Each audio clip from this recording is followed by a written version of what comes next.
আমার বাড়ি হচ্ছে জগৎপুর।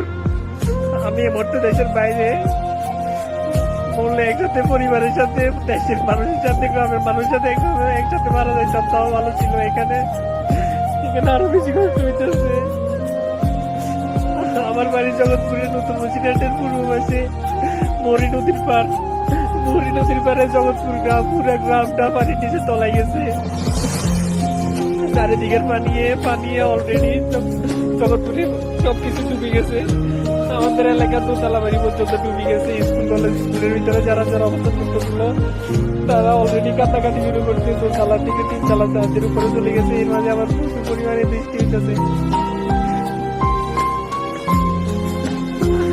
পুরো দেশবাসীর কাছে একটা আবদার করছি, আল্লাহ পুরো দেশবাসী আমাদেরকে বাঁচান, আমাদের ফেনী জেলার মানুষদেরকে বাঁচান।